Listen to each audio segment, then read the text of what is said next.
Kanan kiri mikir lagi. Si kancil anak nakal, suka mencuri ketimun. Ayo lekas dikurung, jangan diberi ampun. Bismillahirrahmanirrahim. Assalamualaikum warahmatullahi wabarakatuh. Halo semuanya, bertemu lagi dengan saya Eka Puji Lestari, pembimbing literasi dari SDN Narawita 01, Kecamatan Cicalengka, Kabupaten Bandung. Pada kesempatan kali ini, Bu Eka akan mendongeng sebuah cerita dari buku yang telah Bu Eka baca, yaitu yang berjudul Kumpulan Dongeng Si Kancil, yang ditulis oleh MB Rahim Syahair dan diterbitkan oleh Jahrabuk, yang banyak halamannya itu sebanyak 128 halaman. Nah, mungkin yang usianya sama dengan Bu Eka, anak 90-an, tentunya tidak asing lagi dengan cerita Si Kancil. Seperti tadi lagu yang di awal yang sudah Bu Eka nyanyikan, pasti semuanya merasa familiar dengan lagu tersebut, apalagi dengan kumpulan-kumpulan dongengnya. Nah, dongeng ini pula merupakan salah satu dongeng yang sangat Bu Eka sukai. Kenapa? Karena dari Si Kancil kita mendapatkan banyak pelajaran. Si Kancil itu merupakan salah satu hewan yang sangat cerdas. Nah, tapi dulu Bu Eka sempat bingung, kenapa ya Si Kancil itu merupakan sebuah hewan yang cerdas, tapi dia seringkali menggunakan kecerdasannya untuk menjahili teman-temannya, atau dia mengambil keuntungan dari temannya. Nah, sekarang Bu Eka akan mendongengkan salah satu cerita dari Si Kancil, yaitu yang berjudul Si Kancil Mencuri Ketimun. Kita mulai ya.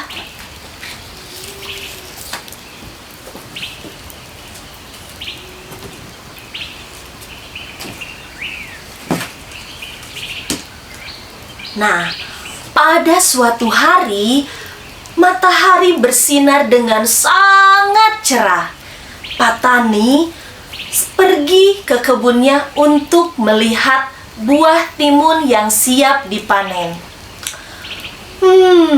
Di hari yang cerah ini, sepertinya waktu yang sangat tepat untuk memanen buah-buah timunku. Namun, mukanya langsung bermuram durja ketika melihat keadaan tanaman-tanaman timunnya yang rusak. Apa yang terjadi? Apa yang terjadi dengan buah timunku? Kenapa semuanya rusak? Patani sangat marah. Dia sangat marah karena semua kebunnya berantakan. Dia berpikir sejenak, hewan apa yang melakukannya? Hewan apa yang sangat menyukai buah ketimun? Dan kemudian dia tahu siapa pelakunya. Sepertinya aku tahu yang melakukan ini siapa. Si Kancil. Baiklah, sekarang aku tahu apa yang harus aku lakukan. Dan kemudian Patani pun kembali pulang ke rumah. Kemudian dia membuat sebuah orang-orangan sawah, membuat sebuah orang-orangan yang dia simpan di kebun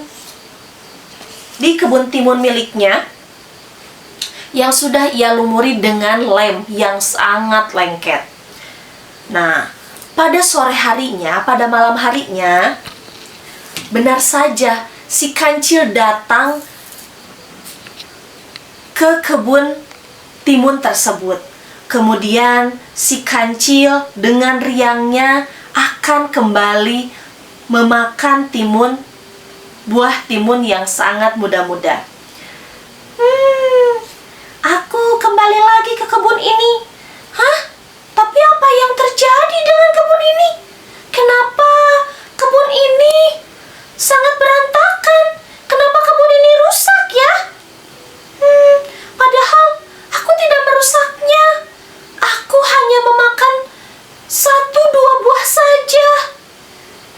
Tapi Si Kancil masih sangat kelaparan. tanpa berpikir panjang lagi, dia memakan buah-buah timun yang masih tersisa. Dan dia hanya memakan 3 buah saja tanpa merusak tanaman yang lain. Namun ketika ia terus berjalan, dia melihat orang-orangan yang disimpan oleh petani tadi. Kemudian rasa jahilnya pun timbul. Dia mendorong orang-orangan tersebut menggunakan kakinya. Duh!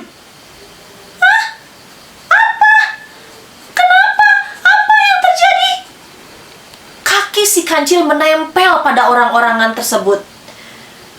Nah, semalaman si kancil menangis, "Tolong! Tolong!" Tapi tidak ada satu ekor hewan pun yang mau menolong si kancil. Dan pada keesokan harinya, datanglah petani. Dan dia membawa seikat tali, kemudian dia ikat si kancil tersebut dan dia seret ke rumahnya.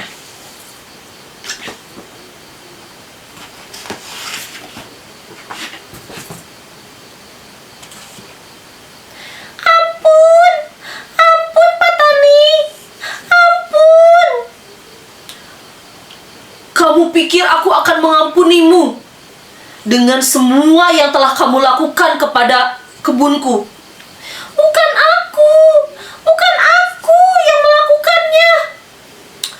Kau bohong. Mana mungkin kau tidak melakukannya? Kau makan semua buah timunku. Iya, memang benar aku memakan buah timunmu. Tapi aku hanya memakan 3 buah saja. Aku tidak merusak tanaman yang lainnya. Pembohong kau. Petani tidak percaya dengan apa yang dikatakan si kancil. Sekarang kau tunggu di sini. Aku akan membeli bumbu sate ke pasar. Sepertinya dagingmu akan sangat enak jika aku masak. Tidak, jangan. Petani pun pergi meninggalkan si kancil dalam keadaan terkurung dalam sebuah kurungan ayam yang disimpan, yang ditumpuk dengan menggunakan batu besar sehingga ia kesulitan untuk keluar. Nah, tidak lama setelah itu, datanglah seekor anjing. "Hei, kancil, apa yang terjadi kepadamu?" tanya seekor anjing. Nah, pada saat yang sama, si kancil memiliki ide yang cemerlang. "Begini, Tuan Anjing, aku sungguh malu. Sebenarnya, aku dikurung di sini untuk dijadikan menantu oleh petani. Aku akan dinikahkan dengan putrinya yang sangat cantik." "Hah? Bagaimana bisa hewan sepertimu bisa dinikahkan dengan putri petani yang begitu cantik?" jawab si anjing. Rupanya si anjing tertipu dengan omongan si kancil. "Iya, aku memang tidak merasa pantas ada di posisi ini." "Baiklah, dengan senang hati aku akan menggantikan posisimu." Rupanya si anjing terpedaya oleh omongan si kancil. Dia melepaskan batu yang menindih kurungan ayam yang mengurung si kancil, dan kemudian dia masuk ke dalam kurungannya tersebut. Begitu herannya petani ketika melihat kurungan ayam yang tadinya berisi si kancil sekarang berisi dengan seekor anjing. Nah, teman-teman, dalam cerita ini kita bisa mengambil pelajaran. Yang pertama, kita tidak boleh mengambil barang orang lain seperti yang kancil lakukan. Dia memakan tanaman milik petani tanpa meminta izin terlebih dahulu. Yang kedua, kita seharusnya lebih bijaksana lagi mendengarkan apa yang dibicarakan oleh orang lain. Seperti halnya Patani, dia tidak mau mendengarkan apa yang si Kancil katakan. Sehingga timbullah prasangka buruk dan kesalahpahaman. Kemudian yang ketiga, si Kancil itu memiliki kecerdasan yang sangat luar biasa. Namun sayangnya dia gunakan kecerdasannya tersebut untuk memperdaya si anjing. Dan itu merupakan sebuah hal yang tidak baik. Kemudian yang keempat, kita tidak boleh mudah terpedaya oleh orang lain, seperti halnya yang terjadi pada anjing. Nah, begitulah teman-teman, banyak sekali pelajaran yang bisa kita ambil. Mudah-mudahan kita bisa berjumpa lagi di dongeng berikutnya. Nah, dongeng ini merupakan salah satu kebudayaan Indonesia yang harus kita jaga kelestariannya.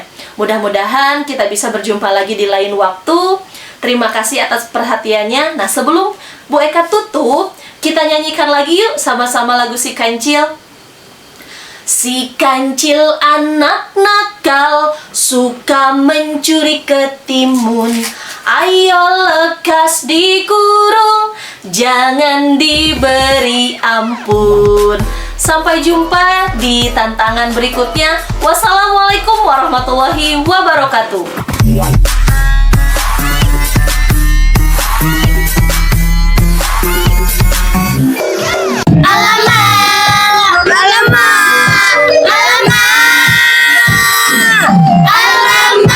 Literasi, kita bikin karya lagi. Dalam kabut baca buku, bikin rangkuman cerita pamer. Alamak, literasi, media pun belum jadi. Searching Google, cari cara, pandang kanan, pandang kiri.